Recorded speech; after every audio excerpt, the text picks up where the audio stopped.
Morning, it's 9 o'clock. We'll call the regular meeting of the Pipestone County Commissioners to order.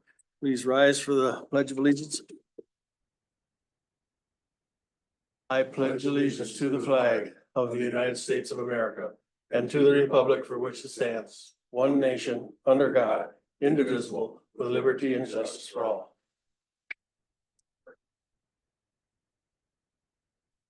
Thank you all. This is regular June 11 meeting of the Pipestone County Commissioners. In attendance are Luke Johnson, Doug Nagel, Chris Hollingworth, Dan Woolder, myself, Alice Roskamp as commissioners, County Administrator Steve Ewing, HR Director Carrie Menace.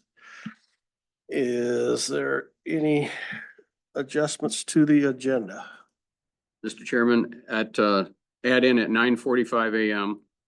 Amanda Sandy's going to come down and we're going to have the board approve the restricted and assigned fund balances. You have that at your desk this morning. Colored sheet looks like that. And right after that, we're going to do the Minnesota Department of Education Tax Report School District Resolution 59-17-24. Amanda will explain it, but the resolution gives the auditor treasurer's office access to the state of Minnesota's Department of Education computer system to give them information on school district taxes. Okay, thank you. And beyond that, I would like, on other business, I'd just like to briefly go over the AMC district meeting and the questionnaire they sent along with the commissioners before we go to that meeting on Thursday. Be all right? And that's all I have, Mr. Chairman. Thank you. Entertain a motion to approve the agenda, so adjusted. So moved. Is there support for that? Thank you. All in favor, say aye. Aye. All opposed, same sign. Carried. And the consent agenda, approve minutes of 5/28/24. Approve auditors warrants of 5/31/24 and 6/7/24. Approve commissioners warrants. Approve hospital warrants of $266,500.75. And approve treasurer's report of May 2024. Mr. Chair, I'd move for approval. Thank you. Is there support for that? Second by Chris.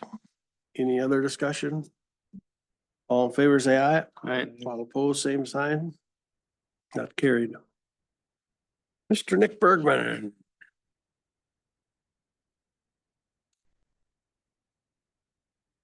Morning, Nick. Good morning. Morning. Well, as you probably saw, it's pretty light for me today. We'll start with some project updates. First update would be 24 overlays. Paving and shouldering is complete. And we need to do some paint and then that'll be wrapped up.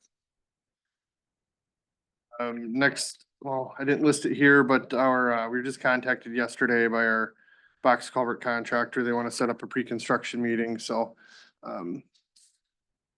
me, that says that they want to go as soon as they can get in the water or as soon as something dries up, you know, for the one or two of them usually dry up, so then we can go during the restricted timeframes if there's no water there, but so I don't think that'll be far out. Next update would be our 2024 seal coats. That work is complete. That needs striping also. Stone Arch Bridge, really no updates. They're still plugging away at it and I've been really happy with what they've been doing. It's pretty cool. I've been taking lots of pictures, so. I got a chance this weekend to stop down. We did. It's very interesting. Did you go underneath on the dock? No. Oh, okay. No. That's really cool down there. They got a floating dock. I've been on it a I few can see times. that from the top. That's interesting. Yeah, I guess that's new technology to them too, but you can walk around under there. It's actually quite firm and I saved some of those mineral deposits. I don't know if you saw any of those. Yeah. Side, but I could bring those in sometime if I think of it. It's kind of neat, like shows you how many gallons of water is infiltrated through there to leave all that residue. It's pretty crazy, but. Nick, concerning seal coating, what difference does the seal coating from 30 to ours? Is that a whole different process? We use, or? we probably used a cheaper rock I don't know, I think it's about half price. It's a byproduct from, usually comes from Buffalo Ridge and Leota. Seems to perform all right and it's way cheaper. So that's what we've been doing for a number of years. The difference in ours versus Highway 30 is Highway 30 is black and ours is not. That's because they put a fog seal, I call it, on top. Fog seal is what they called. Yep, Somebody asked me the other day, how come ours is different than theirs? So. yep. That's we tried that one year up here, plows scraped it off fairly quickly, if I recall. I don't know, we didn't really feel it was worth the money, but that's the difference. Okay. You know, theirs looks like an overlay versus ours doesn't, but it's no, I don't know. Basically, did basically the same, except they put an extra product on top. Yep, yep, that is optional. You know, we've tried it here. I don't, Doug, do you remember much more about that? Did that, I feel like I that think you're scraped right off on right it. away. Yeah, I don't remember a lot about it, but it, yeah, it doesn't last during the winter, obviously. Right, yeah, it looks good at first. It does but make it look good. Yeah, Thank you for that information. no problem. I didn't write anything here, but the gravel crushing update, I just talked to him yesterday and he thinks they're gonna finish that Thursday or Friday of this week, so. And then that is it for project updates for me. Next, I think you all got copies of the annual report. You said it was light today. It's not light. Um, So why this is twice as thick as it has been in years past is, we have a different accountant now. So the previous accountant had done it for 30 some years. Her way was just fine, worked great, nothing wrong with it, but it was from 30 years ago, and I guess our new accountant had, been reaching out to the state for some help and guidance on it, and then, they're saying, oh, here's a newer way, this is how we recommend doing it, so. So that's why it's a little different. It's got, the main difference you'll see will be the, I think it's section 17, there's a breakdown of every project, all the costs in there. Are we just getting, more information? Yeah, it's just more same stuff you've always gotten is still in here, but More broke down or. yeah, it's like 40 pages of that project breakdown, and as we get through a box culvert huge workload and through all of our overlays, each project is its own page in here. So when the box culvert load slows down and when the overlay load slows down and we're more into bigger projects and less of them, this is gonna shrink a lot. Cause instead of 40 projects or whatever in there, you might see 5 to 10, they're on numbers there, but either way, that'll thin up going forward, but it'll probably be thick for a little bit yet, but 2 years, but. So, anybody have any questions on that? I know you didn't have a whole lot of time to look at it, but we can certainly bring it up at the next meeting too, if you have any questions, so.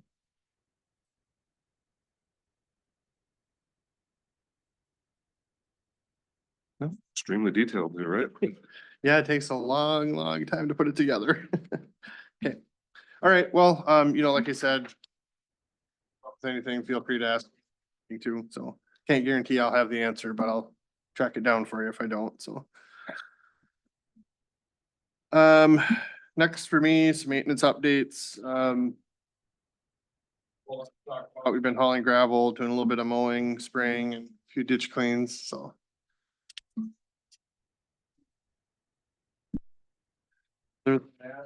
Really, all I have now, have the bid opening at 10:30, so I'll be back for that, but any other questions for me in the meantime? Anybody else? All right, no. Thanks, Dick. Thanks. Pretty man.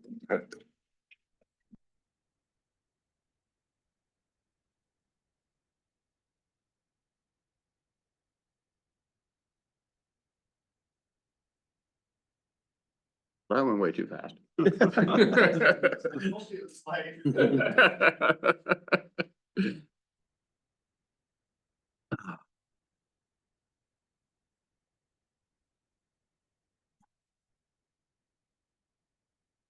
Anything from personnel?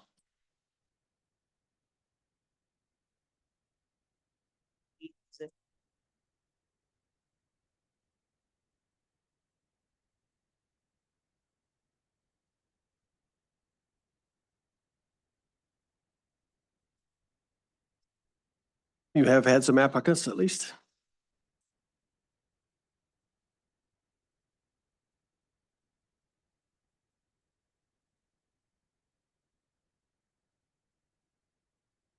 The maintenance. Yeah. Yeah. There were,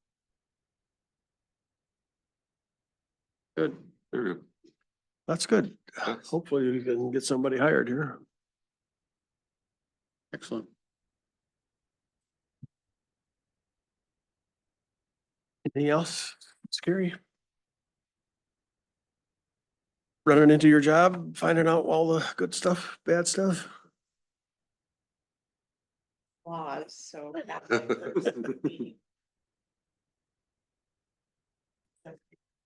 Which one? Melanie. Oh, Alt, Melanie Alt from Yeah. DDR. Yeah, David Drown. So. Welcome to Minnesota. Welcome to Minnesota government. Things that are already there, so that's why. I just- It's a good way to put it. and a piece of paper to tell them there's a Tell 'em there's a law. And law. I'm like, but if you're a bad employer, you're not gonna give them that piece of paper anyway, so how does this really fix the problem anyway? South Dakota versus Minnesota Right. mentality, for sure. Dark difference. Okay, thank you. Yeah, well, Carrie will have been here 30 days on the 13th, so it's just about a month in. Fine. She's doing very well. Very pleased. She's doing a great job. Enjoy working with her. You gonna help with a picnic? And poster. She'll be over helping us too. That'd be great.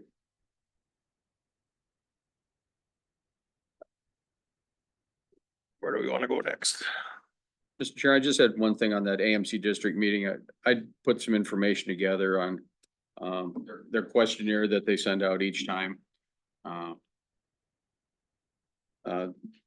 First question, they said workforce continues to be a major challenge for counties and finding ways to help is a strategy priority for AMC. And their first question, have you made any progress in recruitment and retention of the hard to fill jobs? Health and Human Services, public safety in particular. I responded back that yes, we made progress in the sheriff's department. Jail dispatch is fully staffed, due in part to increasing salaries across the board in 2024 with a starting wage of $25.38 an hour. And in 25, it'll be $26.40 an hour with a 4% increase. And also deputies in 2024 were $29.09 and they'll go to $30.25 in 2025 on the pay plan. And highway maintenance as well has been have made some increases there. And starting salary now is $23.73 at the first step, and next year it'll be a 4% increase to starting at $24.68 based on the contract. And then we also pay for CDL training as well. I did mention that turnovers, we're having difficulty attracting highway maintenance workers. We have open positions right now, as we just talked about. We have advertised and did get applicants to hope to fill soon. And then they asked, have you seen changes recently in the overall turnover of your county? And I said, yes, in highway engineering, it's hard to find engineering technicians. The engineer may need to contract out technical engineering in the future if no engineering degree certified candidates apply. So that's a problem area that we have out there now. And Nick did mention that over several meetings that we did have a problem with that. What impact has technology had in helping or hurting your workforce? Are antiquated computer systems still a barrier to retention? Are you using AI to help improve workloads for staff or other examples?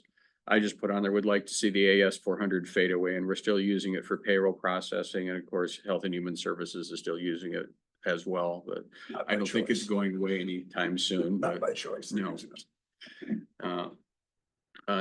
They asked, are you considering any new multi-county collaborations to help create efficiencies? And I said, not at this time, but don't have anything there. And one, I didn't fill out this one. I wanted to see what your comments were. Outside of workforce, what is your county's current biggest challenge?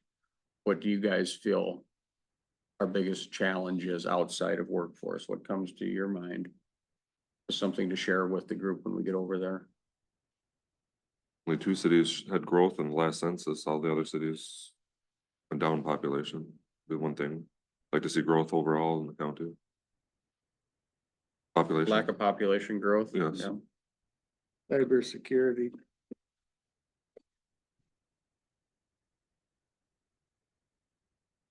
I mean, maintaining our older buildings is kind of getting to be an issue right now.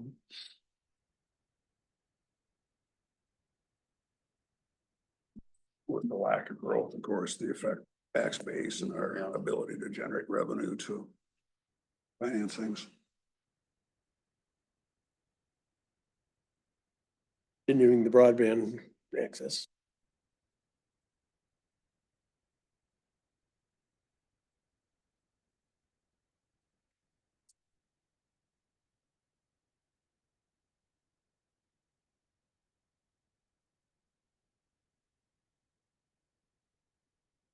Perfect. Thank you. Appreciate that. Didn't kill much time with it. Anything else you wanna include in that? Like I said, I will not be there Thursday, funeral to go to. So. Yeah, I'll present. That's fine. Yeah. I'll let Luke and Dan and Doug will be there and I'll be there. So. And gotta leave early. It's, Yeah, it starts at 8. yeah, 8:15 registration and call to order at 8:15. So, You gotta figure at least an hour and a half drive. yeah. We had a meeting of the just board chairs of the counties and to plan this Mhm. program, so feel bad about not being there, but Yeah. unavoidable, so. Yeah, that was a good Zoom meeting. I think that helped get things in order where they want to, what they want to talk about, so don't have the free ranging conversations. It'll thing kind of keep it a little more structured. So hopefully that'll go well.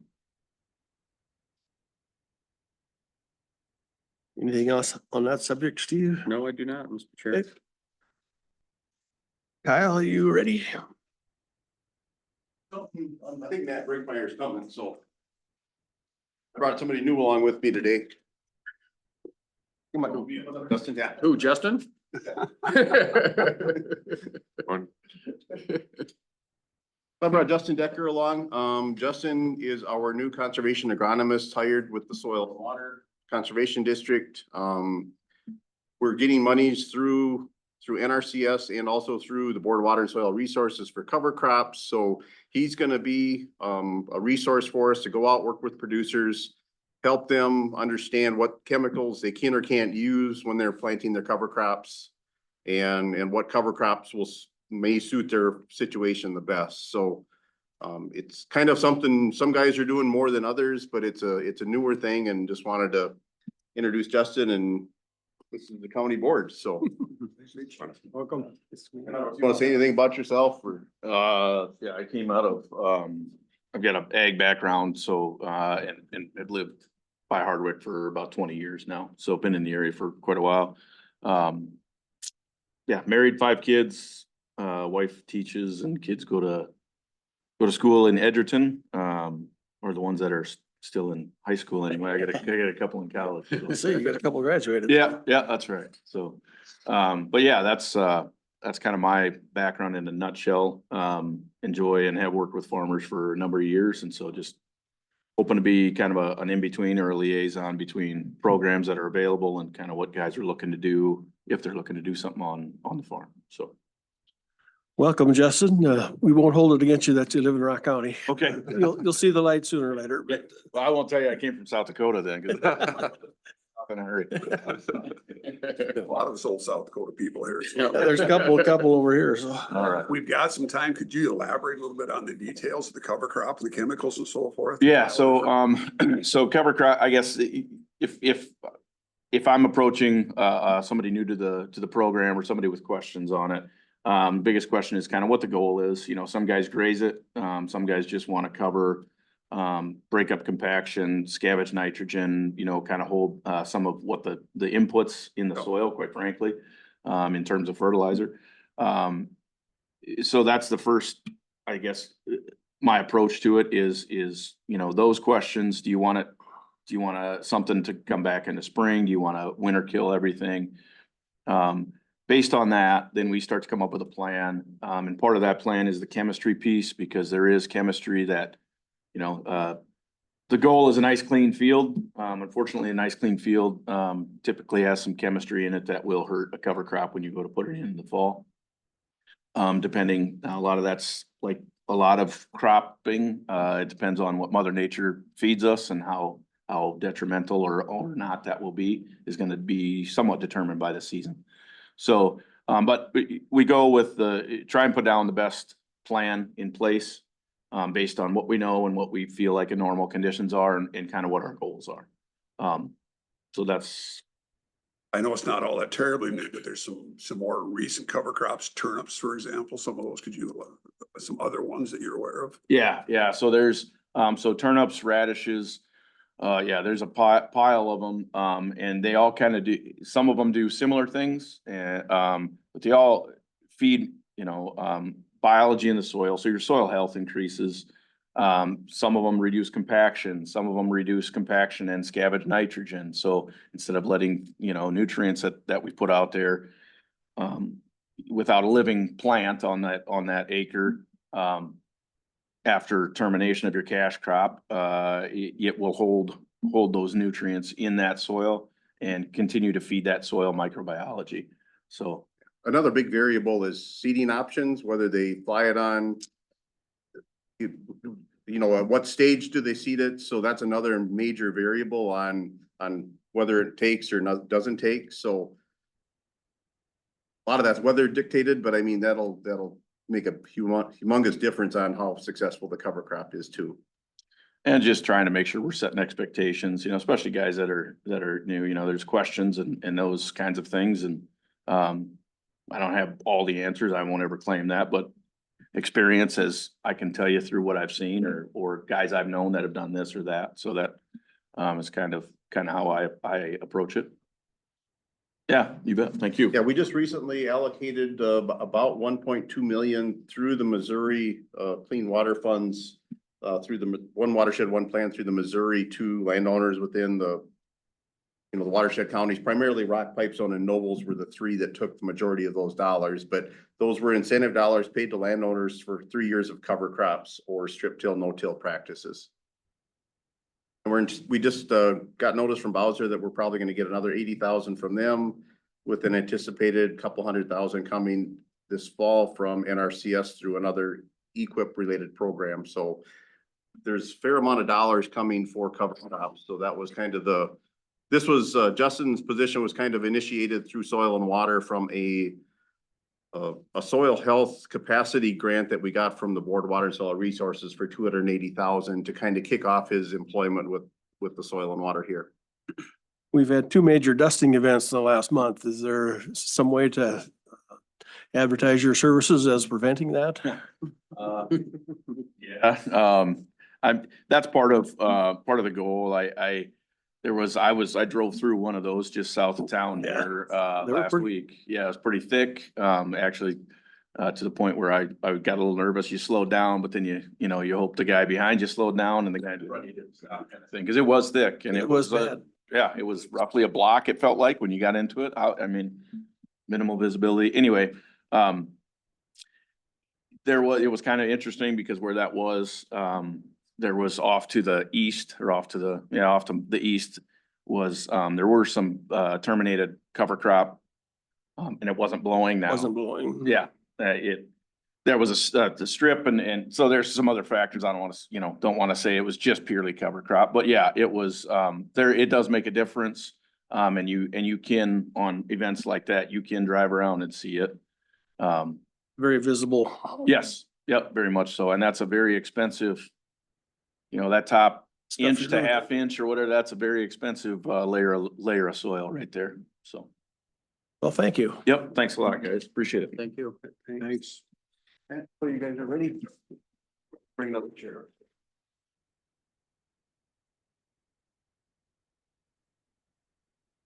Have a good one. No. It's all warmed up. You get the microphone then too. Yeah. Do all the talking. Then turn it toward her. Morning, everyone. So, yeah, it's been a while. We haven't had much for feedlot activities, for the last number of years. So this is kind of a new thing again for the board. But we have these, public meetings for feedlots, at 9:30, so it's probably, I don't expect a lot of people to show up anyway, but it's an opportunity for the general public around the facilities to have an opportunity to voice their concerns if they have any. And it's also in the environmental review statute that by having a public meeting that exempts the ability for the public to petition for an EAW to be done. That was the tactic that was used in the early 90s to delay the construction of feedlots. So that statute was put in place to eliminate that petitioning process from taking place. So Yeah, what's the acronym EAW stand for? environmental assessment worksheet. Thank you.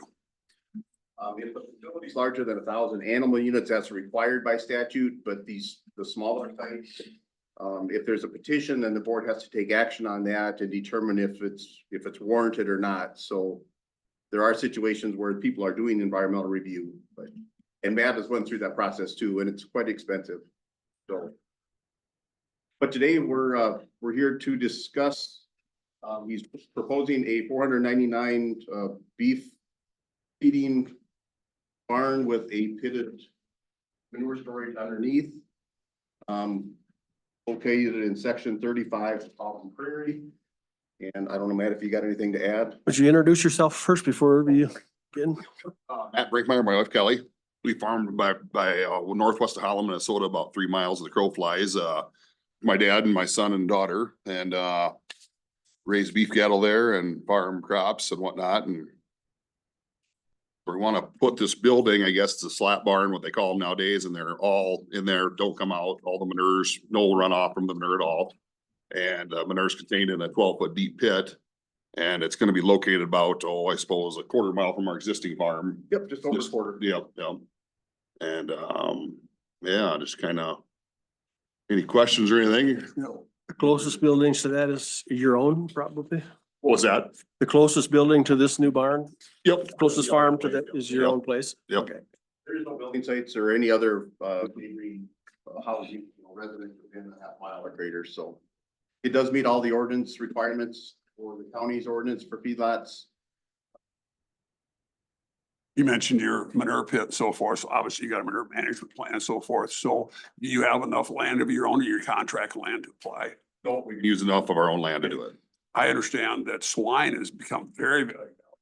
Is it the same thing with livestock or with cattle as well too? Is it as valuable as what swine Yeah. manure is? A lot better for the water table too, and all the nitrogen problems we do have in the area. That cattle manure definitely holds the nitrogen in the soil a lot better than all the commercial fertilizer does.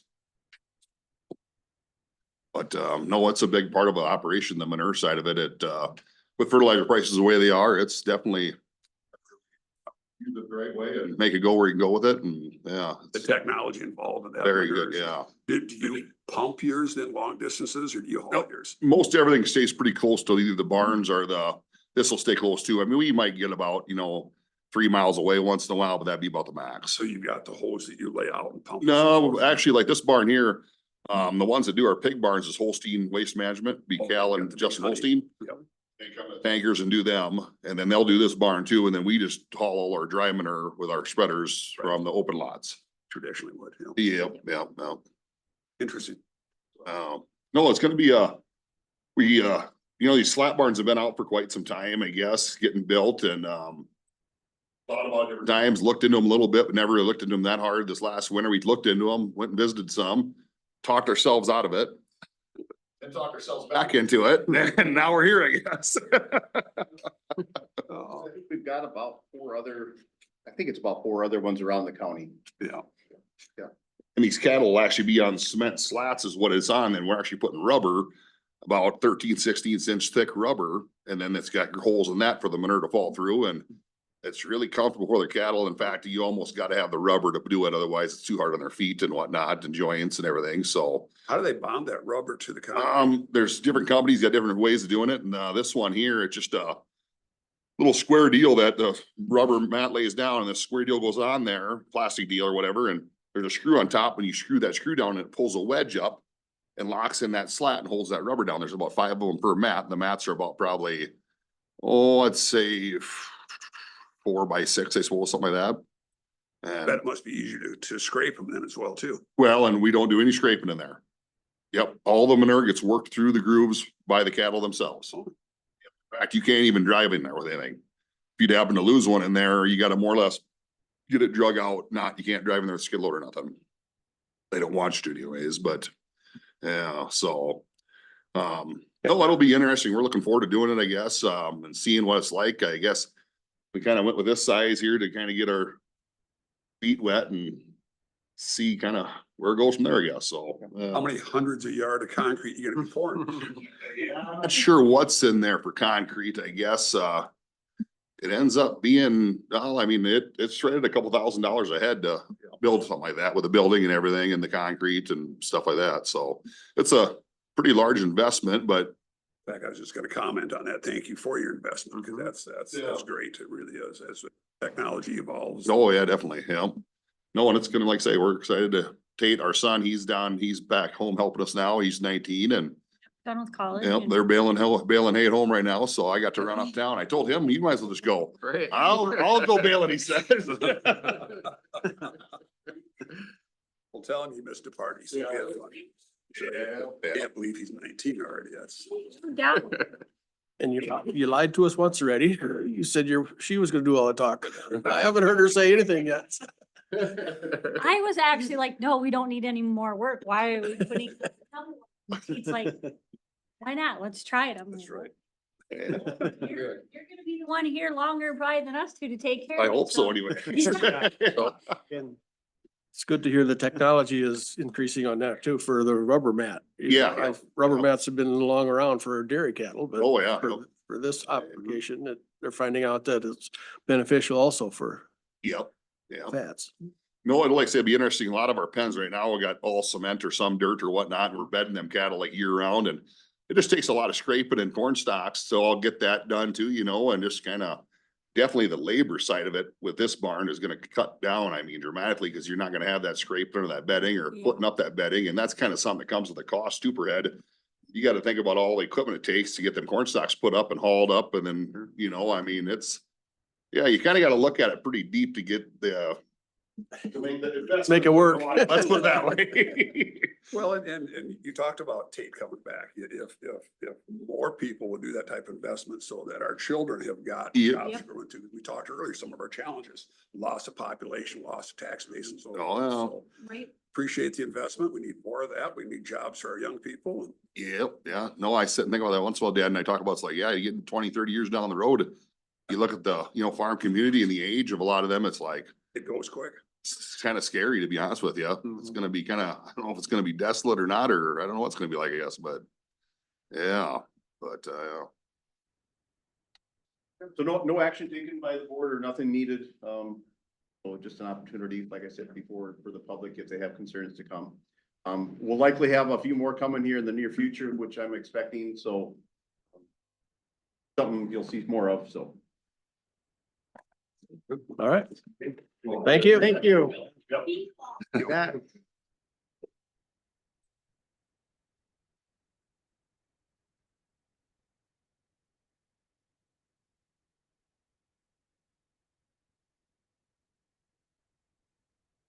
Steve, I didn't get one of these from the feedlot, so. Oh, I didn't get a copy. I didn't get one. you can pass mine down. No, well, yeah. Yep. I'll look at it One in later. your packet? I can't find it. Many papers. Blame Carrie. Spare. Blame Carrie. Hmm? Blame They Carrie. just went out You yesterday. gotta, They weren't in the pack at the beginning. out now. They just put them out yesterday. Oh, okay. Yeah, it's. It would have Did you been. check your mailbox this morning? Not this morning, I don't. Okay, Oh, it's no, there. that's fine. No, well, I got one now. That's Yep. fine. Yeah. Let's make sure that, someone put it. No, I picked it up. I picked it up Sunday. I picked it up, I guess. So, yeah.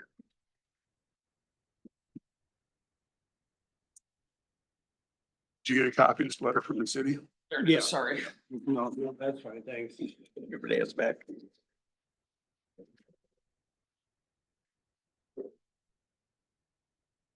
Right. Amanda.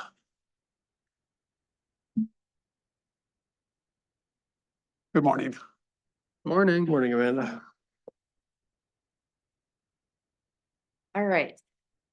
You got a couple of things.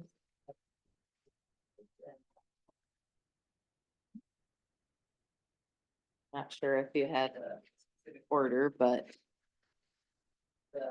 first related to this resolution 1724. And what that is giving listing me as what they call the Iowa. Uh, It stands for the Identified Official. It's basically, the reporting that gets done for taxes for Minnesota Department of Education for school districts and stuff. We have to file certain reports for distribution and tax abatements or paperwork reports. So they've changed the program that we use to file those, and they want a resolution that provides the name of the person that has the access. You're it. Yep, Tag, yep, you're it. and I would also be able to have access to set up other users is what it is. So they asked that we do a official resolution, and they're gonna actually want this done annually. So we will start doing it, with the organization meeting every year, but this will be to kind of get us going. So, Anybody have any questions on it? In fact, I'll go ahead and make the motion, then, Mr. Chair, that we approve resolution 59-1724. Second it. Thank you. It's seconded by Doug. Any other discussion? Tag, you're it. All in favor, say aye. Aye. Opposed, same sign.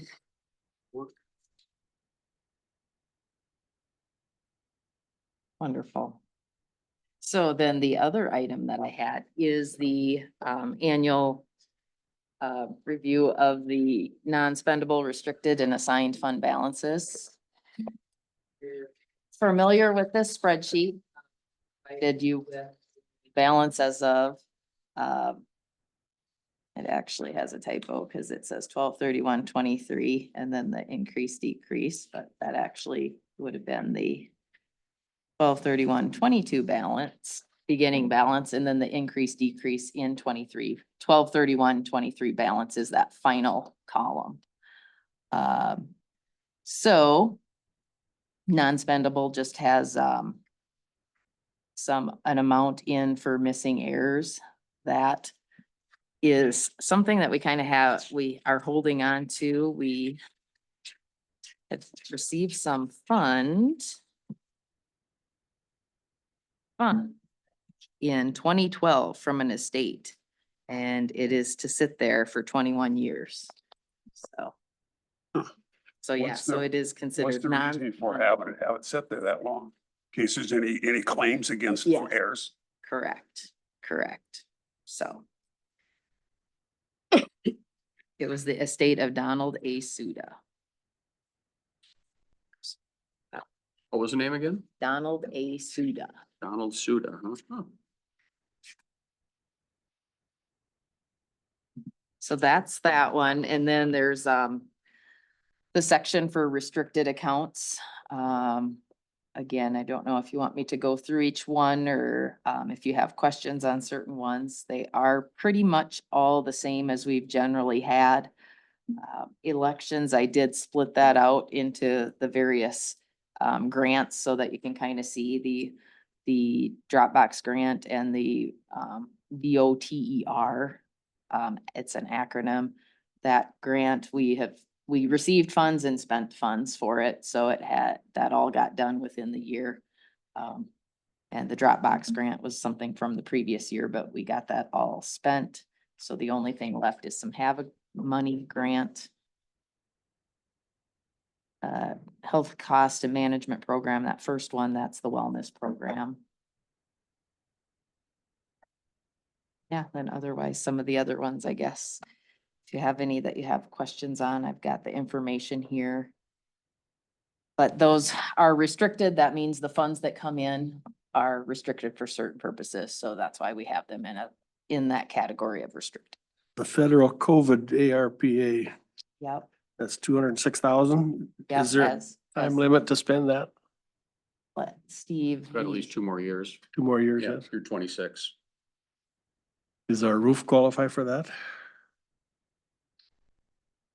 Qualify for anything we want to use it for. Okay. I still have balances out remaining for the cities that haven't or claimed their $30,000 yet. So, we're still working on Oh. that. I need to get with Amanda. We'll go through this, see where we're at for 24, what we spent so far. Yeah. So we do have some left, but we're done with the, soil and water building, Southwest Government Center. That's all finished up. That, helped a lot with that. And we'll use some of for the air handling in here, correct? Yep. Yep, the whole, Johnson control system came through those funds too.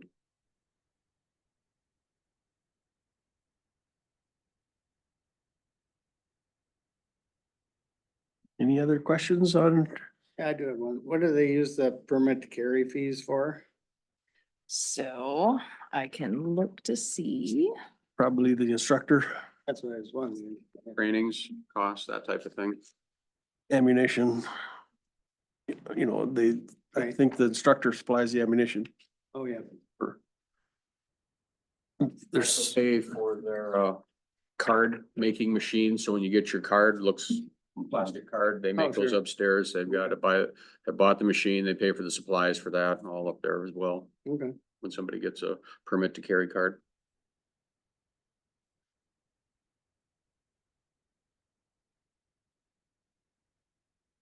Have some of the detail here, but yeah, it looks like a lot of things, you know, like it training ammo, shooting supplies, range supplies, targets. Was a printer that was in there. Reference, so. Yep. If I had, like I said, have the detail here and. Good. And that is administered through the sheriff's office, so they do file a report with the state for that too, so. Sure. And so anything else in that restricted category that you guys have questions on? The final category is the assigned accounts. Assigned is just the county choosing to specify those. There's no restrictions from laws or anything like that. That's just the county has chosen to put those in a special category for spending. And again, there's not too much for changing. The one couple that I would note, I think I've mentioned, we talked a little bit about that buildings and capital improvements. Those don't have any change. Just want to make sure you guys know that those are aware, those are there to be spent for things. At some point, some money was put into those, assigning those, and they're available for spending. I don't have any information as to what specifically, you know, when they got created, but I could look into that if you need that. So, Building needs a roof. ambulance wouldn't be used next year, I would assume. yep, Yep. the ambulance, they usually are, you know, they kind of They're on a budget schedule, each yeah. year, and then we put that in there, and then as they spend, then that will go down if they have a purchase. They generally put that in there for equipment.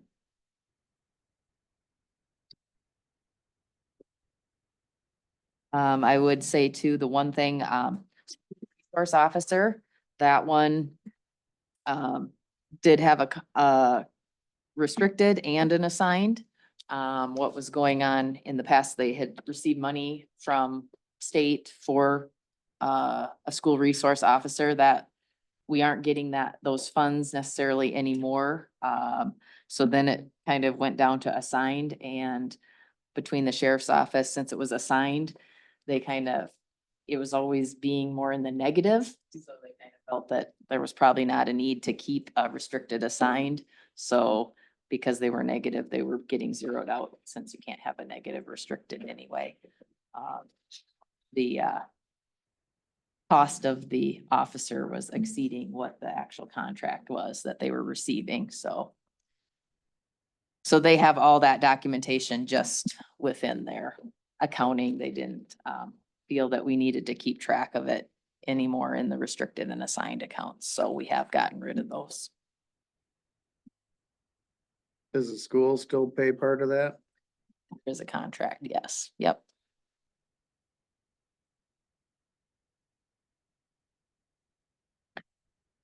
So any questions on those assigned categories? The solid waste recycling one, well, it's assigned, but it has to be used for solid waste purposes, doesn't it? That one might be a good one for Kyle. I think it's Yeah, actually, that's correct. basically it's a restricted. Right.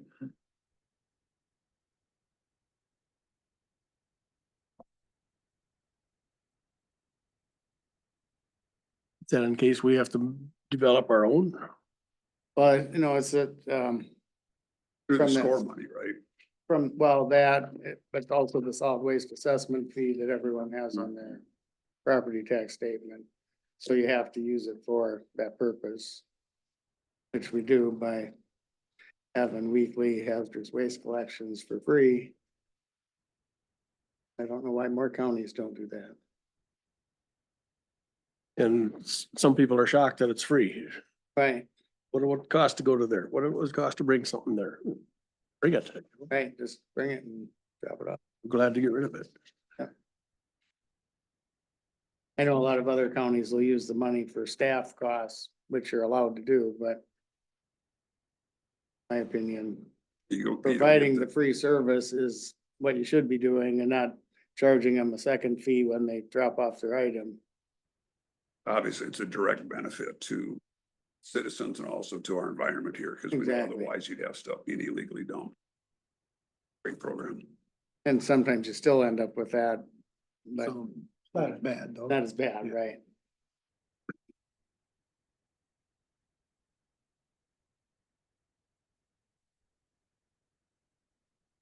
The other I guess I questions? just question whether that shouldn't actually be in the restricted category, because I'm pretty sure that you must use those funds for that Assessment. purpose. We don't have the discretion to put it back in general. Good point.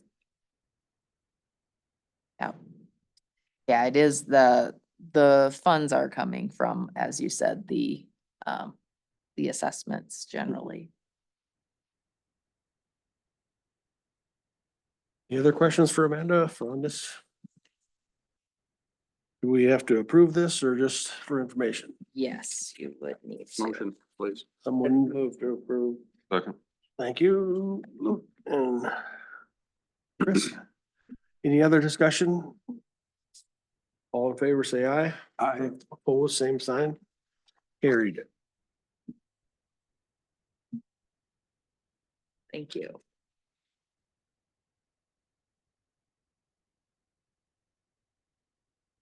All right, so that is all I have until the 10 o'clock public hearing.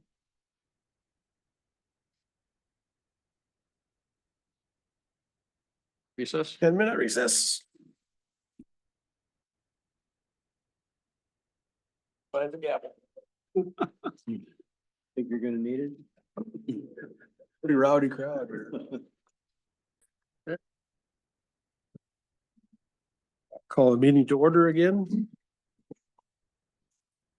Is a new home tax abatement public hearing. Amanda? All right, so yes, we have to have the public hearing for the new home tax abatement application we received from Ryan Mullabrook. And the owner on the property is the Pipestone EDA. Justin's here. I don't know anything he wants to say, but it sounds like the closing is actually going to be tomorrow, but both of them have signed the application. And so yes, I don't know if you want to wait or if we want to do that at the public hearing, but there are just a few little items that I was going to talk about related to the building permit and that sort of thing. You've got the letter from the city.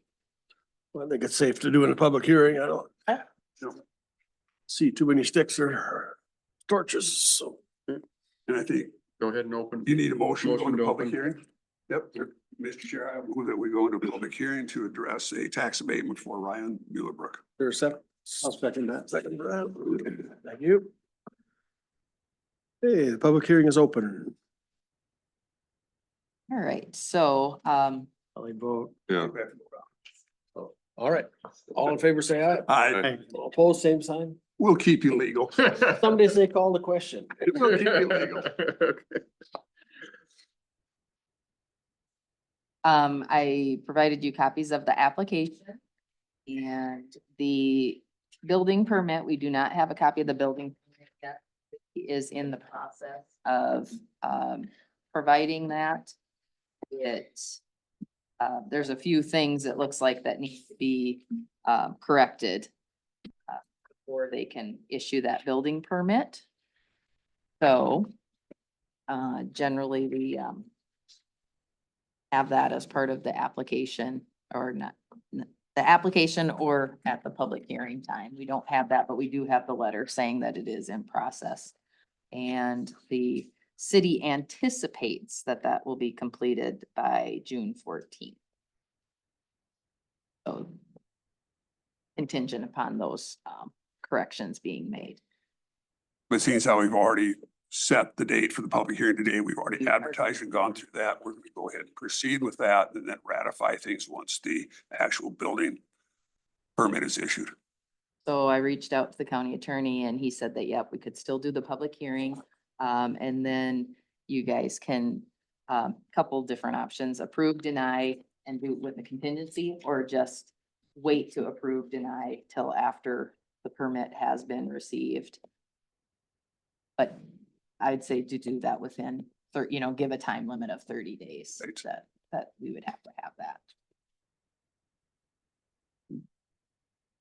So that is where we are sitting. Otherwise, yeah, it sounds like I talked to Ryan and he said again that they're closing tomorrow on the actual property and that they were hoping to start doing the water and sewer next week. But again, if they are normally they cannot start anything until the approval or so. But everything is kind of ready to go once the building permit and things all get approved. Did our county attorney then specify what he thought would be the cleaner? Would he like to see it actually approved with the contingency? Would that be the cleanest way? Or just have the public hearing and defer the action He did not say either. either way? I would think if you approved with contingency, they could get started as soon as they meet the requirements. But does that set a precedent for us that we can't, that we don't want to have to abide by later? It could, Yeah. if they didn't have a permit in hand. That's one of the things we've been very tough on, that you need to have the permit before the board takes action on it. So we have had issues in the past where Right. permits were, for whatever reason, not available. Well, then are they gonna have to wait to do the work till it gets approved?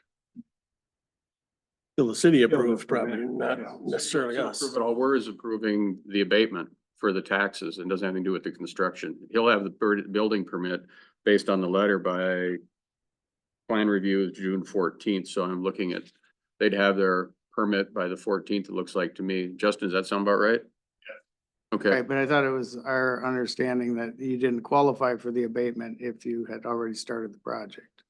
they haven't started construction. They're in planning now. No, Right. there's no work has been done. No, They I wouldn't know start right now, digging but though if they wanna tomorrow. start next week or whatever, Go on up, Justin, if you. Yeah. Got more explanation. Contractor and stuff. So they're currently in a plan review right now with our building and zoning official. There was a couple of issues on the plans. He sent it back to the contractor. Contractor's gonna get better prints, spell it out better for him, bring it back, he'll approve it. It meets all the covenants and everything, and he just wanted some specifications for different building codes and footings and things like that. And when that comes back, permit will be issued, and they're ready to go like yesterday to start building. That's kind of what what I've been hearing from them. If I understand correctly though, if trying to make this clear, we don't want to give it contingent upon because then he can start digging. We don't want him to start digging until he actually has the building permit in hand. But we also don't want to have to repost and go another, because it'd be another month and a half by the time we post and go through that and the expense of having to re-advertise. So we're going to acknowledge that we're having the public hearing today, but we're just gonna defer action until our next regular meeting. Would that be the correct terminology? Okay, But Then can he, but with that in mind, can they start work? no, not until, They'd have not to wait until until after our next our meeting. next 2 meeting. weeks. Whereas if we didn't do this step, it would be another month and a half because of the whole advertising, the 2 week, or the, excuse me, the Right. the twice, We have to advertise twice. advertise twice to have another hearing to do it again. Right. So I guess then, just to be clear, they would not be able to start work until after we approve it on the 25th. Right. In fact, Mr. Chair, I'll go ahead and make that motion and that we acknowledge that we've had the public hearing today. Everything appears to be in order, but I move that we defer final action on the public hearing until our next regular scheduled meeting, which is 25th. Would that be the clearest way of wording that? If that's what the board wants to do. Okay, you good with the wording on that, Amanda? Okay, and again, make it real clear to Ryan that he cannot turn dirt until after our next regular scheduled meeting. Clear as mud? Yep. is there support for that motion? Second. Discussion. Other than that, discussion, I don't see any reason why at our next regular board meeting, we can't go ahead and give this final approval because everything appears to be in order here. There's nobody come here for the public hearing that we had scheduled for today in favor or protest of it. So I don't see any issues going forward. We're getting final improvement for the abatement. But the building permit is not in hand, correct? My fault. We're basically deferring, we're not approving anything today We're deferring the approval till 2 weeks from now. till the 25th. Yeah, we're acknowledging the public hearing today. So but if we put it off to, if we just put it off to the 25th, you'd have to re-advertise, is that how you're? Okay. We'd have to have another public hearing. And there's expense in having to put that in the Oh, paper yeah. and the delay on it. All So right. Got it. And the earliest we'd have that, because we have to publish for 2 consecutive weeks and pretty much miss the deadline for this week. So we'd have to publish the week of the 19th and the 26th. And the next meeting then would be on the 9th. So that really pushes them back a lot further. and in good faith to Ryan, Oh, yeah. by No, doing this, I because totally it agree, was yeah. no fault of his own that there was just a glitch in actually issuing the building permit, Yep. so.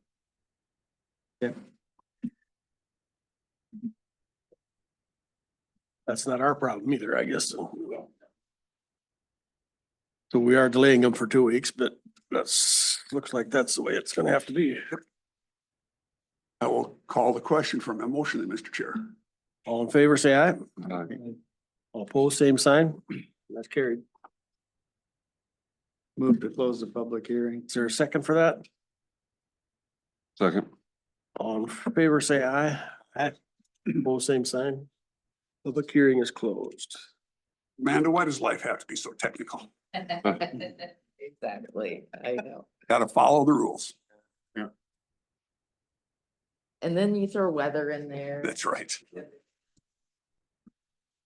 Thank you. Yeah, Thank you. Thanks, Justin. Just remember, this is only for him to get the tax abatement of the county taxes. If he doesn't want to do that and pulls out, he can start constructing anytime. He doesn't- Yeah, If he doesn't want the abatement, he can certainly do that as well too. Yeah. Right. And that's what Clara did finally. Didn't work for his timing for that one exactly. So if it doesn't work for him, that Well, we hate we to would be looking at hold it. up progress, but things have to be done in order and it sounds like the $1,013 a year, so. the city is, the code guy messed it up, so. It's not our problem. Next, So at the meeting on the next meeting, we'll adopt the resolution for the hearing. Yep. Yep. And we're covered. Thank you. Michelle Baumhopper, Jill Touring, you guys ready? We're 4 minutes ahead, but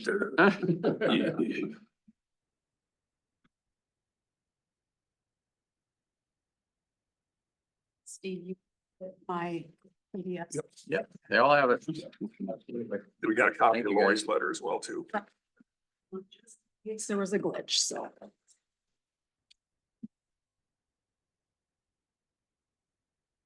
There's a copy in your packet too, isn't there?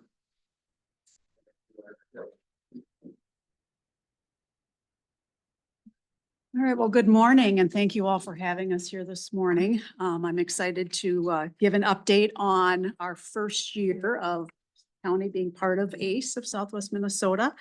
I will start by thanking all of you for your support of our program, especially Commissioner Wildermuth for being on our Joint Powers Board and representing Pipestone County with our organization.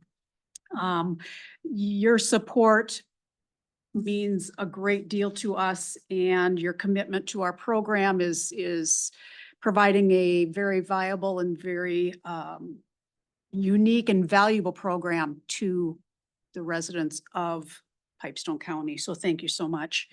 I'm going to provide just a brief overview of our agency-wide accomplishments for 2023, and then Jill's going to share some things with you as far as what she's gotten accomplished in her first year of working with us. So in 2023, these statistics are all in the packet that I gave you. ACE partnered with a total of 367 organizations throughout our 8-county service area. A total of 2,591 volunteers collectively recorded 271,141 hours of service. That's the equivalent of approximately 130 full-time employees. If you take those hours and divide them by 2,080 for a full-time employee, 40 hours a week. So organization-wide, we did the work of 130 full-time employees using volunteers. The cumulative cost per hour for our volunteer services in 23 was $1.97. To put that into perspective, the other counties that are part of our RSVP grant, and they pay, instead of paying exact costs like you do, they pay a per capita every year to us to help support our programming. And in 2023, that per capita was $2.23. So for $1.97, as far as the volunteer services coming into play, that's a pretty good bang for their buck. And likewise with you guys as well. And again, the reason that it's different is because we're just in the first year. We will get to the per capita eventually. Eventually, I'm hoping that I will have the opportunity to apply for the RSVP federal grant this fall. That is what the word was a year ago, that they would be opening up uncovered areas. And so this year is going to be a little bit tricky as far as budgeting goes for 2024. I think how we need to proceed, because I don't have 100% certainty that I will be able to apply for that grant funding for Pipestone County. I think for budgeting for next year, we proceed with doing like we did for this past year and for this year, and just do it as though you're covering all expenses not covered by other grant work. And then if the grant does become available and I apply for it and we're awarded it, basically it would start April 1st, which would mean we would have 1 quarter of you paying out of your budgeted funds. And then we would switch over at that beginning of that 2nd quarter and base your contribution off of the per capita for like the rest of the counties, if we get that funding. But I think it's better to be safe than sorry and try to just budget the per capita amount for the whole year and not knowing whether we even have the opportunity to apply for more funds. And if we do or do not get that grant, it really isn't that large of an impact on our budget either way. No, it definitely The won't be. technicality. Yes. basically, to deal with. Yeah. Most definitely. So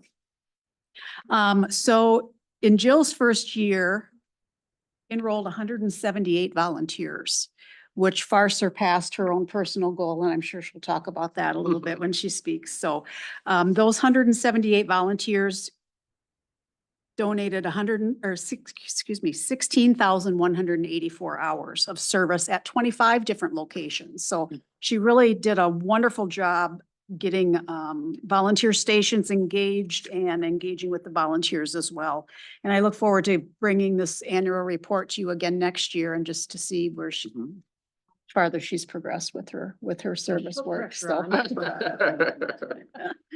So finally, I do want to thank Jill for all of the hard work that she did put in this past year, and she continues to be dedicated and reaching out to all of the communities throughout Pipestone County.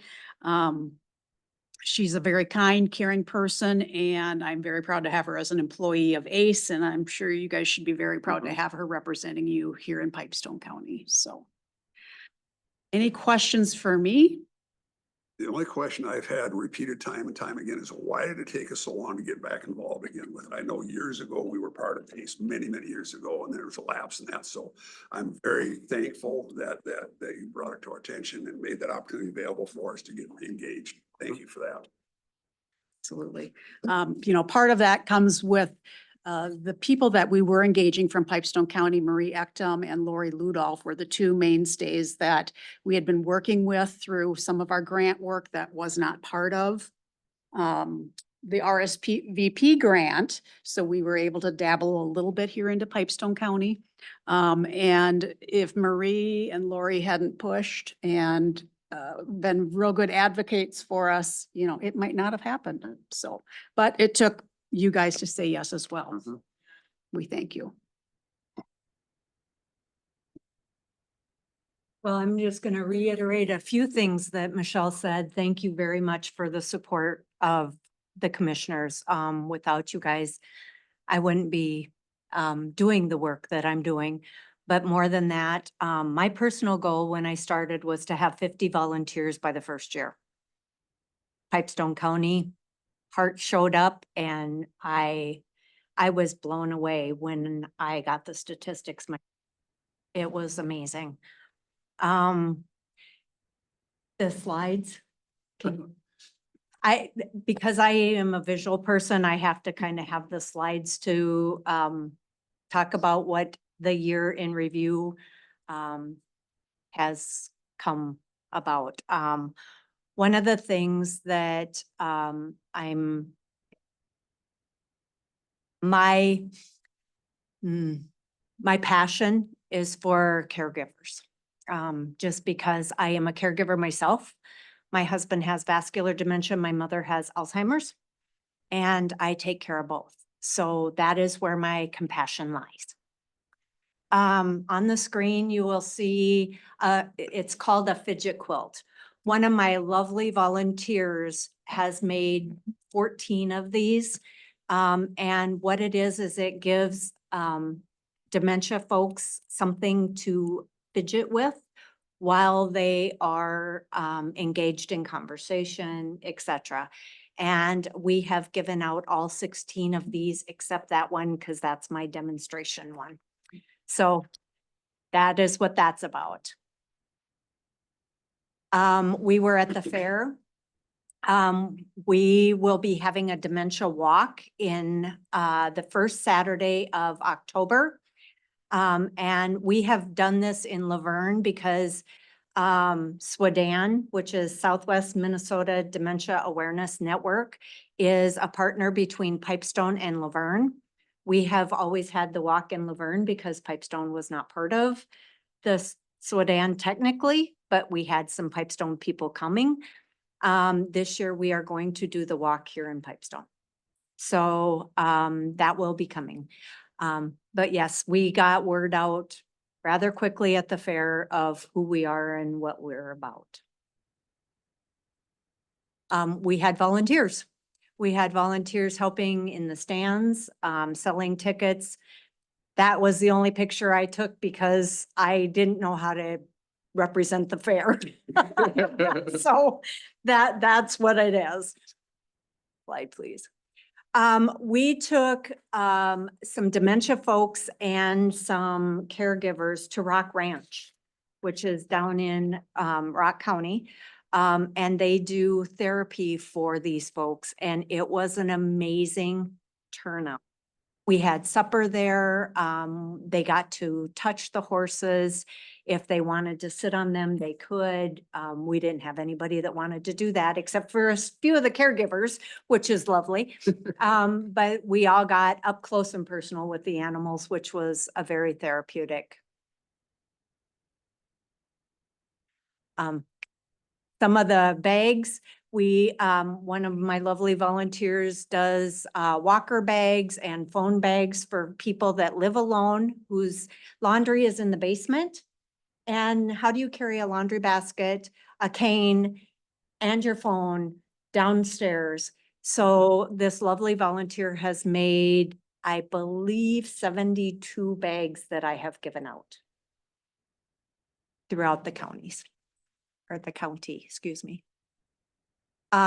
This is our exercise class in Holland. I got permission from these ladies to use their photo because I wrote a grant to Sioux Valley Energy to get the weights. And they said, absolutely, we want to be all part of that. And the Holland Senior Citizens Center is actually a station who has, I think, like 14 volunteers. So, and they are an active bunch, let me tell you. So I also have had, sorry, I'm going to go back. I have also had the Matter Balance class in Jasper, Edgerton, a sail class led by a volunteer in Edgerton. I have had a Matter Balance class in Pipestone, and I have a lovely volunteer that is doing a seated sail class at Ridgeview right now. So, I think what SAIL stands for. staying active and independent for life. And Matter of Balance is a 2-hour educational, 1 hour of it is education, 1 hour of it is exercise for people that have fallen or fear of falling. This is some of our volunteers from the Senior Citizens Center helping at the omelet feed. The Legion, the Auxiliary, and the Senior Citizens Center are all volunteer stations here. So it was a lovely partnership. All right. And that is, some of the auxiliary members and the Veterans Memorial members. They were all volunteers the morning of the omelet feed. We had a bake sale, things like that. So that's what that is. Dean was the county sheriff back in the 70s too. Yes, yes. He's the treasurer of our Veterans Memorial Oh, Group. good. Food shelf, the new food shelf. If you have not been there, please, please, please go check it out. The folks at the food shelf have done an amazing job of moving, organizing. It's the super shelf, so it actually looks like a grocery store. And last week they went to appointments. How's that working out? The first day of any new is a struggle, but it will come. It will come. People signed up beautifully and then didn't show up. And Oh. because, some of us run late and expect to still have our slot. Well, that doesn't happen. Right.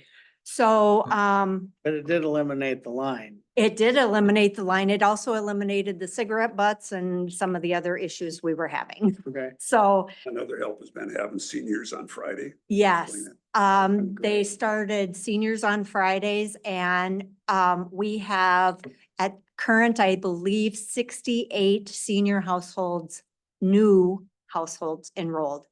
Good. So it was a fabulous deal. I bet they're on time. They're early. They're there before I'm there on Saturday, or on Fridays. So Funny. it was, yes. But that's been a lovely, change. The nice thing about it is we're not, excuse me, pardon me, get out of my way. All day. Because at the old food shelf, you took people through the line and then you got stuck over here because you couldn't go back this way and you couldn't go back this way. So we had like 5 volunteers stuck in this corner until an opening, and then they all ran to the other side. We don't have that anymore. So it's lovely. More food shelf. That's the warehouse of the food shelf.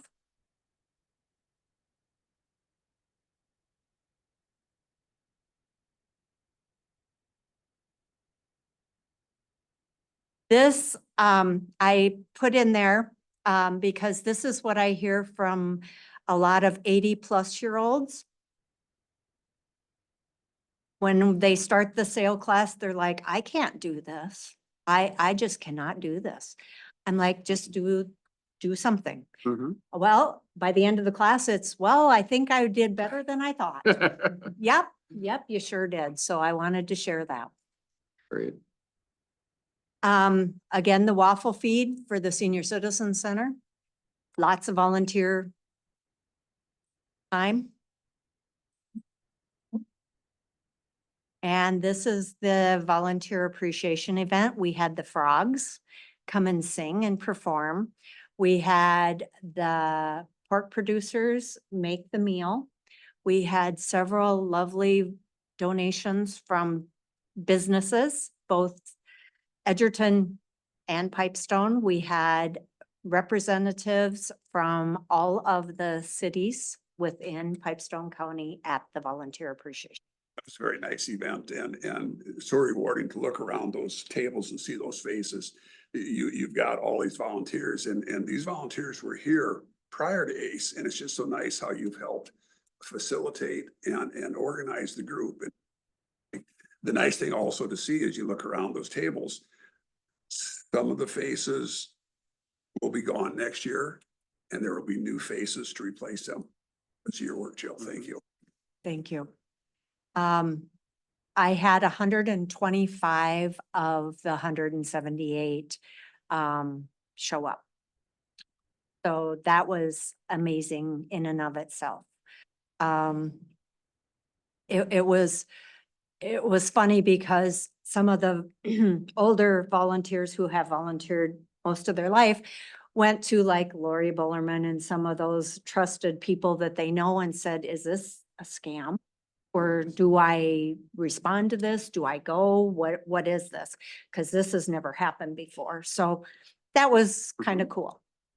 So that's that. That's more of the volunteer appreciation, kind of shows.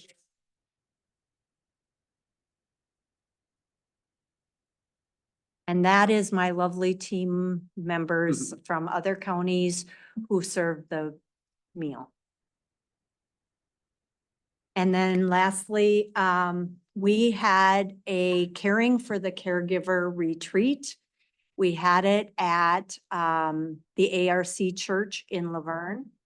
And we had Tom, he's a hapologist. He teaches people how to be happy. And he came and presented to the caregivers. We had 50 caregivers present. We had a guy that does massages come and did a 5-minute massage for all the caregivers. We had a lady that does hand massages and she did a 5-minute hand massage for all the caregivers. We had a card making station. We had a craft station. And it was just a day to pamper the caregivers. So that's what that is. That's one of his sayings is live happy. And that was his thank you to us is live happy. So that's kind of a year in review. Does anybody have questions for me? Well, I thank you for the help you give us to the fair. I'm on the fair board, and we decided to have a Mexican band. And Jill provided a lady to help me at the booth, because I would have been lost otherwise. She did a great job translating and talking to the people and luring them in. I would have never been able to do any of that. You, the perfect young lady to do that. Thank you for that. She's an amazing little volunteer. You still around? Yes. Good. They're gonna Yes. need her at the fair again this Yes, year. I've already talked to her. Good. So How much do you do in Edgerton? I do quite a bit, Okay. actually. Edgerton is a very close community. I have been lucky because a lot of folks in Edgerton already know me. And so, and the touring name is, they know Grandma Touring, you know, and so I kind of got an in. But I am having issues, honestly, trying to find the lead people. Because I have reached out to some of the lead people and they're resistant. Part of that is they don't want they want to do the volunteer work and not be recognized for it. Sure. And that's part of our religion. And there's a lot of volunteer work that goes on in Edgerton that doesn't get added onto here. And Right. it just doesn't have to be, you know, just you're aware of that, you know that. Brenda Coy is one of them that runs the food shelf there. And she puts a lot of time and effort in it. And I was really hoping to get the food shelf to partner with us. And here's why. Because they could also use the NAPS program, which is the Nutrition Assistance Program for seniors. But some people don't want to take government help. right, right. And that's. And more that's power to 'em. okay too. More power to 'em. Yep.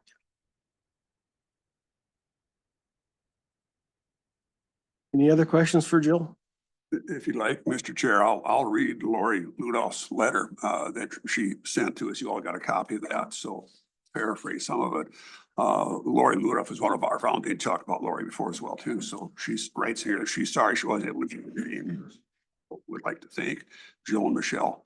She'd like to share what she knows about ACE in Southwest Minnesota County with us. So she says that she was impressed with the executive director, Michelle, and also with Jill, and the rest of the county managers in her area. She got to see them all come together for the volunteer appreciation event that we just talked about that was at the Legion a couple weeks ago. She believes that Jill has welcomed about 175 volunteers who have come out for the live music, great meal and fellowship.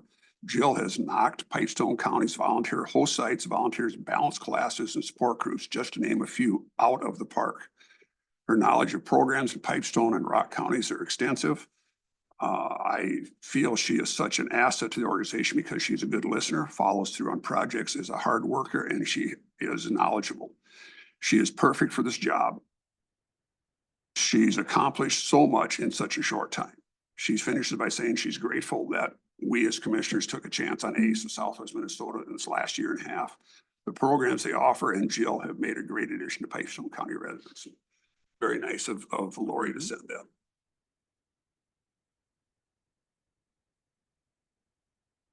Anybody else?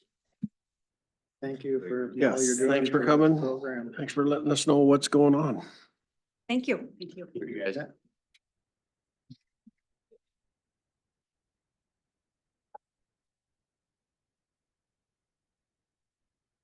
Nick, 10:30 plus.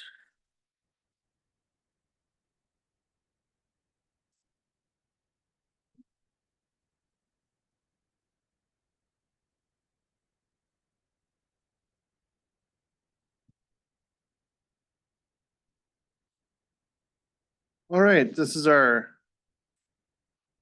fuel bid for the second half of 2024.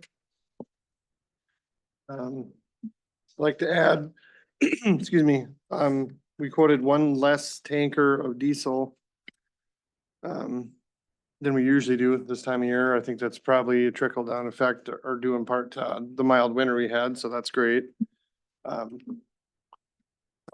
So I guess I'll get rolling here. We received two bids. First one is from Chandler Co-op.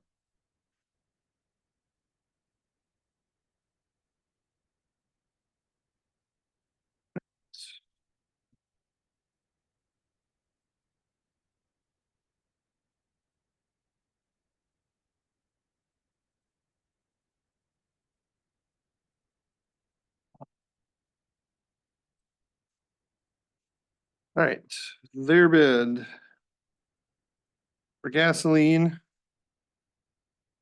$2.84. $2.84, and that's with a margin of 10 cents. All right.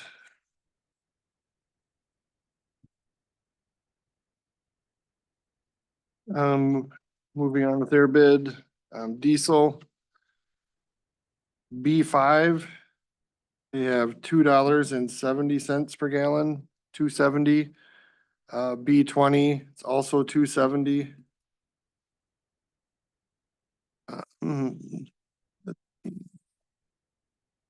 Outlying diesel, B5 would be 2.80 per gallon.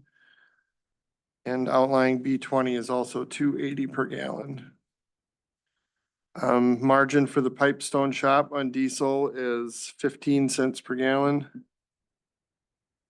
And margin for the outlying shops is 25 cents per gallon.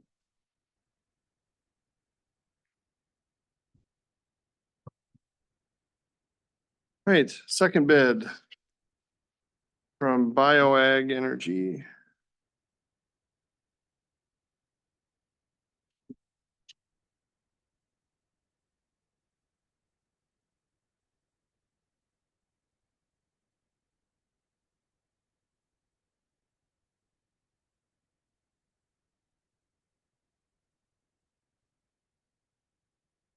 All right. Gasoline for BioAg is $2.73 per gallon, 2.73, with a margin of 41 cents. So 2.73 for gas with a margin of 41 cents.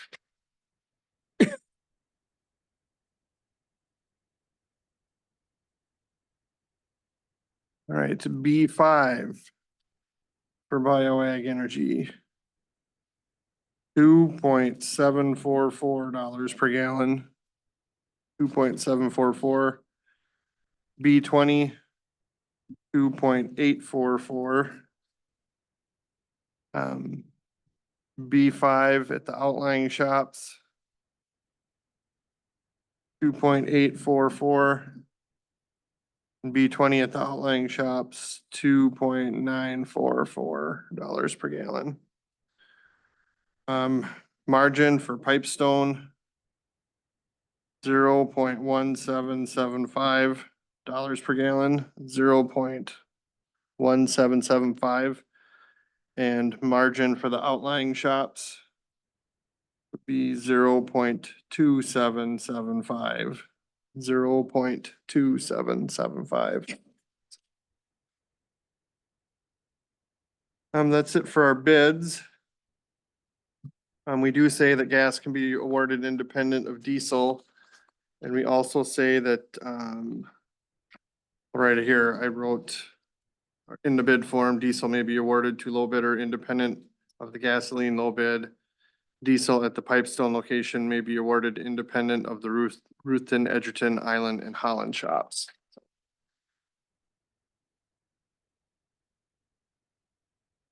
Sure. Question for Nick.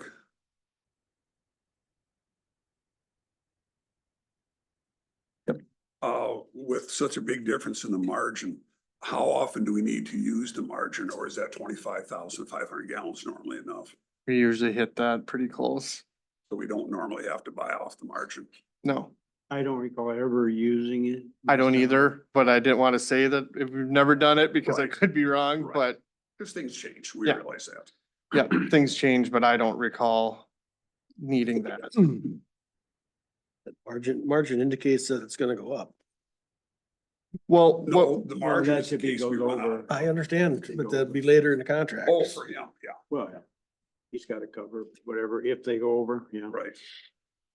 Mr. Chair, with that in mind, I would award the gasoline to BioAg Energy and the diesel to Chandler Co-op. There's, Second. okay, there's a second. Any other comments? Who was the second? That's what I thought. Okay. You're so quiet, Doug. That's what I thought. I'll be louder. One of my observation is, when's the last time diesel's been lower than gasoline? Been a long time. Some, Over $4 bids on this, if I remember right, well, diesel. Yeah, yeah, can't even blame it on, somebody said Worthington was lower for diesel than gas on pump price the other day, and I didn't hardly believe them, but now I believe them. must be an election year. yeah, I mean, you look at that BioAg, almost the same as diesel there. but- So, sorry, I don't know if I wrote fast enough. Gas to BioAg and diesel to Chandler. Any other discussion on that? Call the question. There you All in go. favor, say aye. Aye. All opposed, same sign. Beat you to it, Dan. That's it. No need for it. You were right on track. Good job.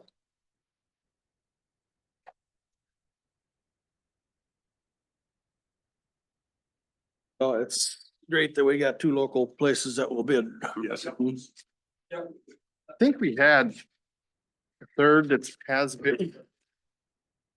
I don't know if they don't have the storage to buy all that, or I don't remember. They kind of lost interest in it. You talked about a tanker load. How much is the tanker load?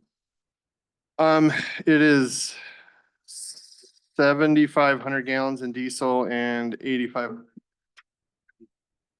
I know it seems weird. It's because they're It's heavier. heavier, yeah, different unit weights, so.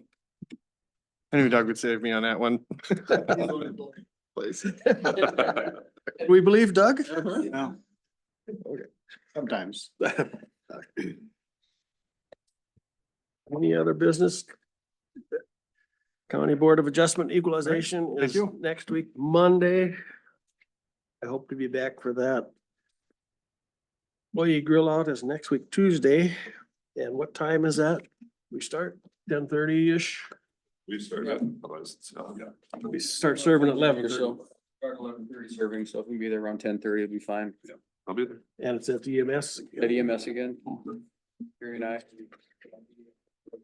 Have everything set up over there, so. Regular board meeting is the 25th, but PCMC at 1 o'clock on the same day. Committee reports. We're gonna let you go this time. See you, Kyle. You're always welcome to stay, though.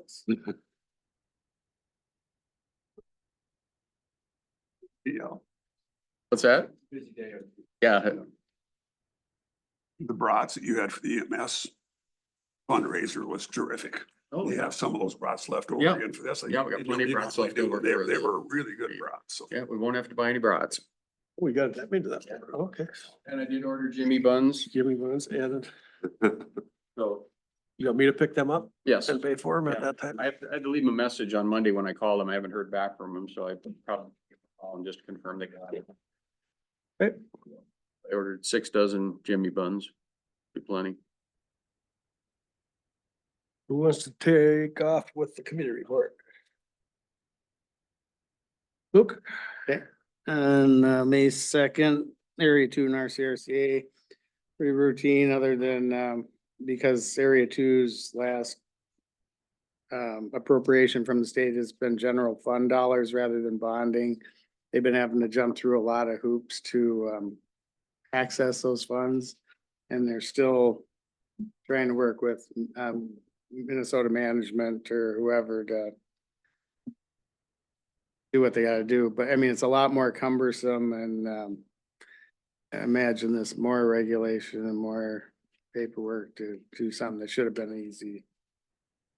On May 6th, we had our Minnesota Rural Counties meeting. We set up committees to review and update the platform for this over the summer, and the executive committee to negotiate the contract extension with Capitol Hill Associates. On the 9th, the Soil and Water District met. And we had our special meeting here to hire Carrie. And I attended the Hatfield City Council. On the 13th, AMC update, and then had a plan ops meeting, and then the one watershed, one plan for the Redwood. We set 3 public meetings for that Redwood water plan. The first will be June 25th in the evening in Lake Benton. And then there's 2 different ones on the 26th in Marshall in the morning and Redwood Falls in the evening. On the 14th, commissioners grilled for the hospital employees. On the 16th and 17th, I had AMC Futures. We had a workforce development presentation from Deed staff, one of whom used to work for AMC. I had a joint powers presentation and a presentation from former Hennepin Commissioner Chris Latondras, who now is the director of Beacon Interfaith Housing. He had a presentation on Hennepin County Pathways Program, where they're working with colleges to basically train people to do different county positions and whatnot. And so they have a pipeline of potential employees. Maybe an idea for Midwest around here to, since they seem to not have quite as many programs as they used to years ago. Oh, and they mentioned that might want to prepare for questions on how the opioid dollars are being used or not used. Apparently some nonprofits have been whining to legislators, you know, hoping that they can somehow access those funds rather than counties. And so obviously, you know, there's been a lot of planning or engagement regarding the best use of the funds, or maybe you're saving smaller amounts to be able to do something with a bigger amount of dollars later. But whatever, at some point, somebody might come questioning, you know, why are things not happening as fast as they think they should, or what are you doing with the money? And Bring them on. yeah, just I'm on that committee. I know. I just thought I'd throw it out there so That's fine. people would know, because I just think it's ridiculous that, you know, with all the money they wasted on these nonprofit groups last year through the legislature, that they'd be, you know, trying to take money away from counties that are doing, you know, good work like they've done all along. And who knows how, you know, what's happening with all the nonprofit dollars that are going out. I mean, I don't even know if they can account for a lot of that. And then on the 20th, we had our final legislative update from MRC, and on the 22nd from AMC. And I think both are still trying to figure out what's in that 1,500-page bill that nobody read.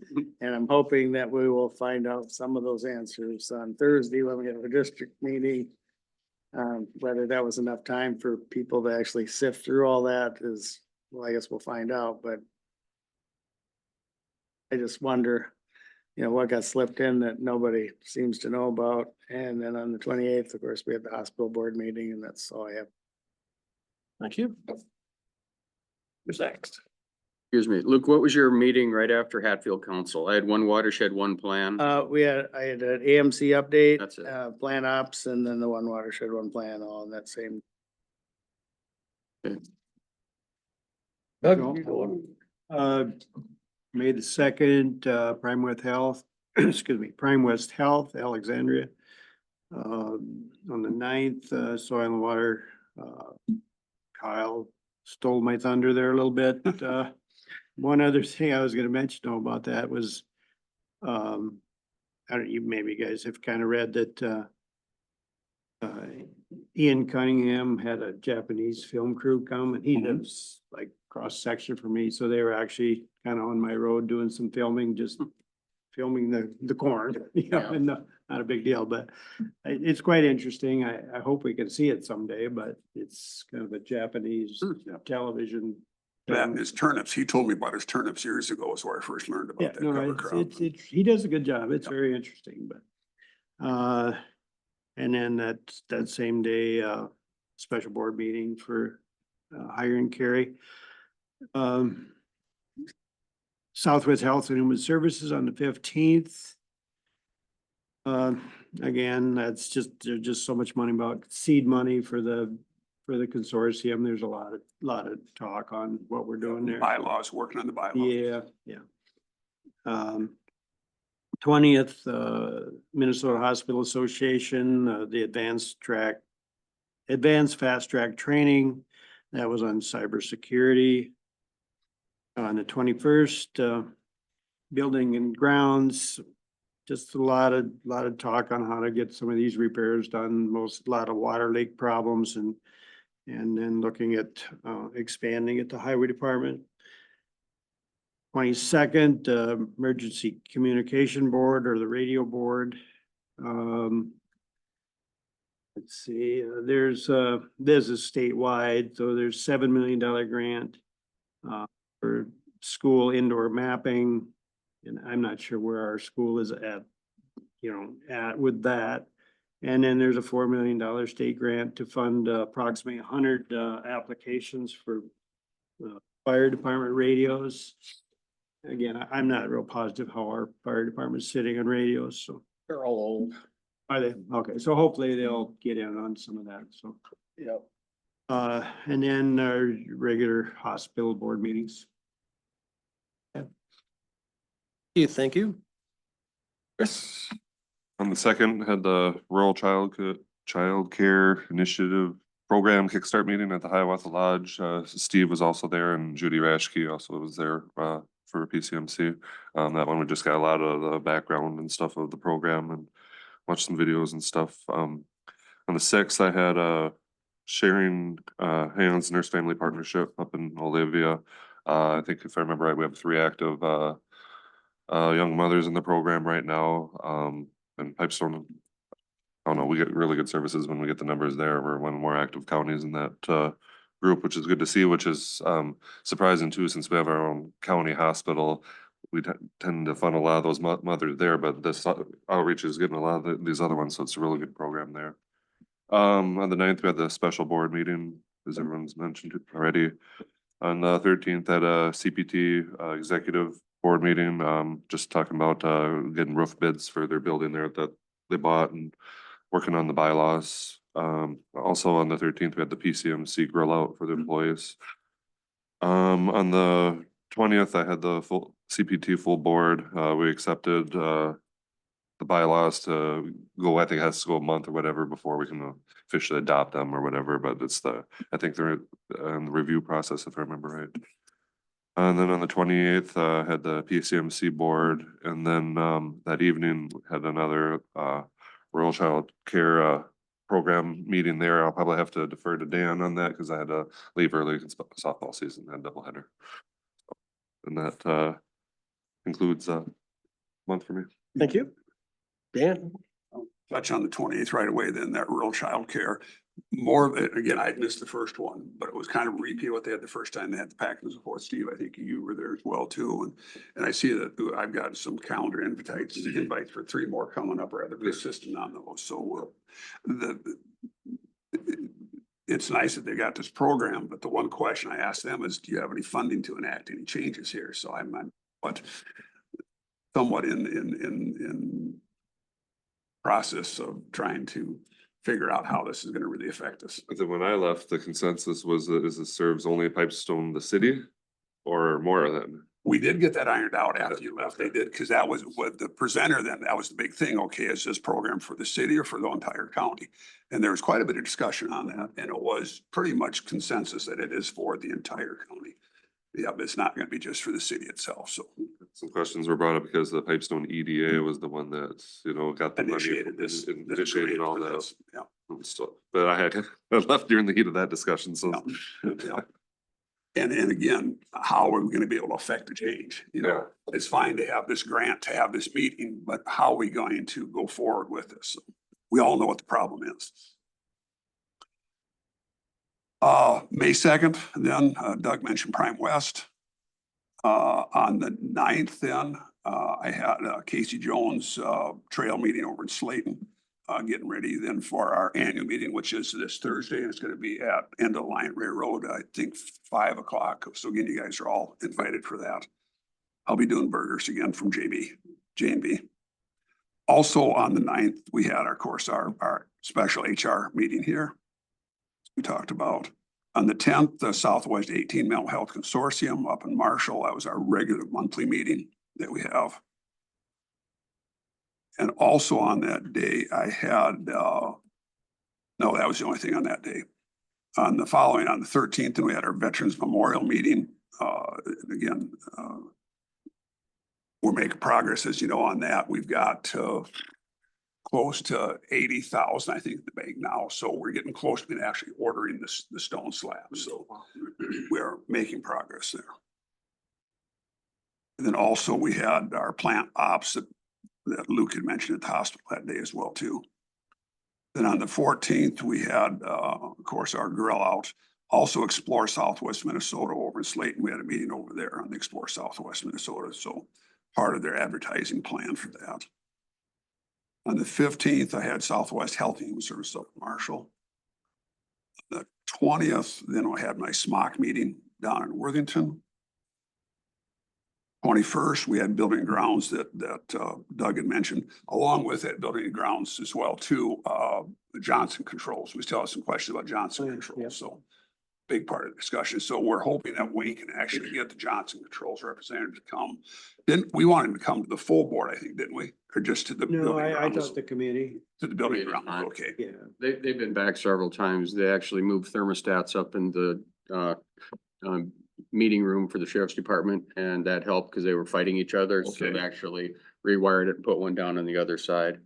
One of their, Keith was here, one of the reps was here working on the chiller last week. So they've been here a They're couple at times and working on it. anyway. They're at it. Trying. Yeah, they're at it. So and that should help a lot. Yep. Luke and I had talked about yesterday, the hospitals, building grounds, and welfare plant facilities, again, Johnson Controls and the turnover of people they've got there and so forth. And it's Touching everybody. Yep, stuff for everyone now. on the 22nd, then, I had a Zoom meeting for Rural Minnesota Energy Board with the XL people and about transmission lines. So still trying to work on getting more transmission lines, and they want to come do a presentation as well too. Probably going to be in September right now because of schedules. Also, I had Southwest 18 Mental Health Consortium planning. We're working again on the budget and then also on the bylaws. That was a Zoom meeting on the 22nd.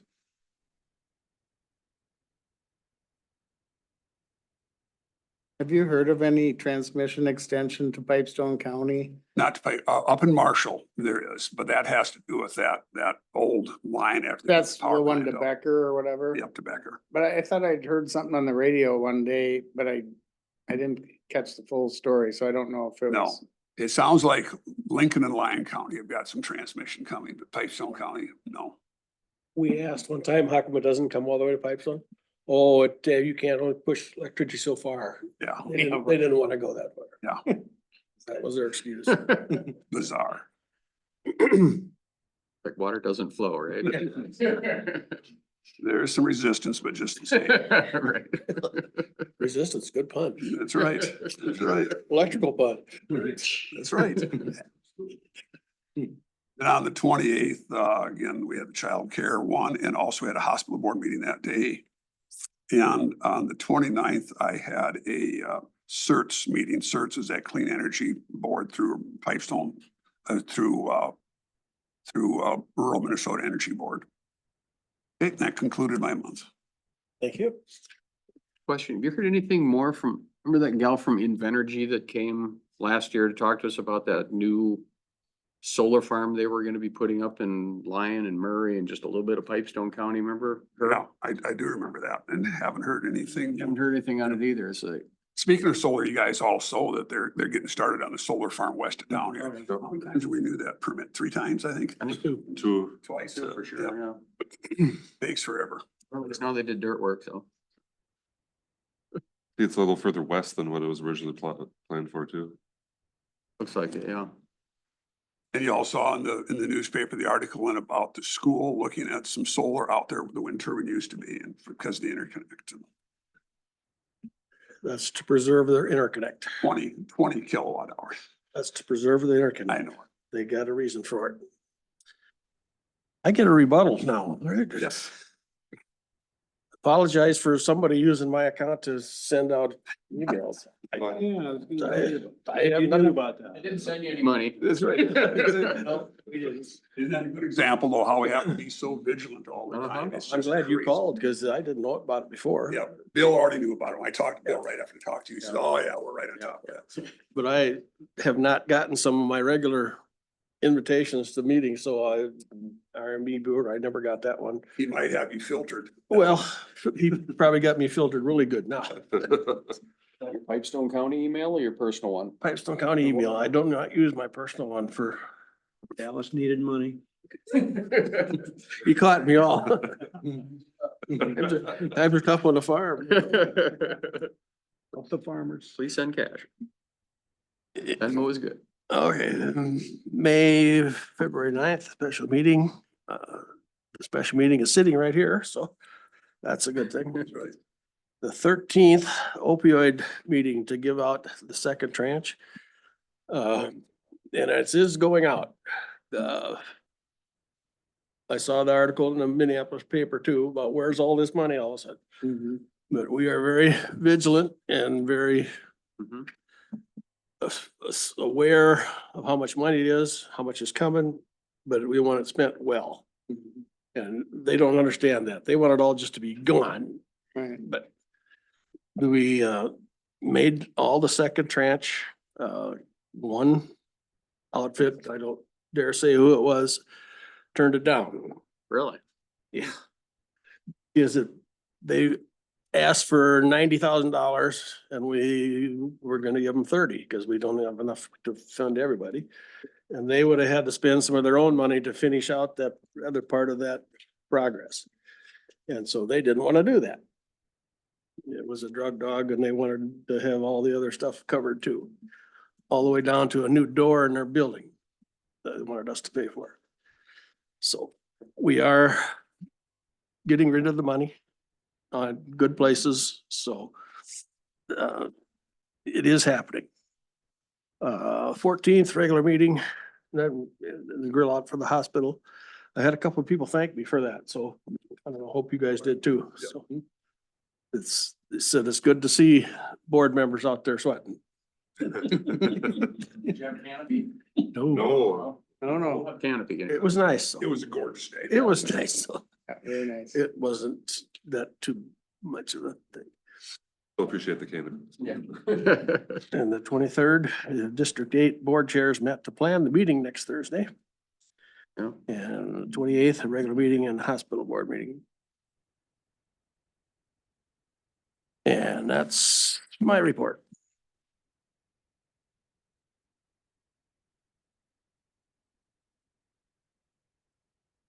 Are you ready to entertain a motion to adjourn, Mr. Chair? I can do that. Is there a support? There is. There is a support over in the corner. Okay. All in favor, say aye. Aye. All opposed, same sign. Thank you, man. 11:04 a.m. Thank you.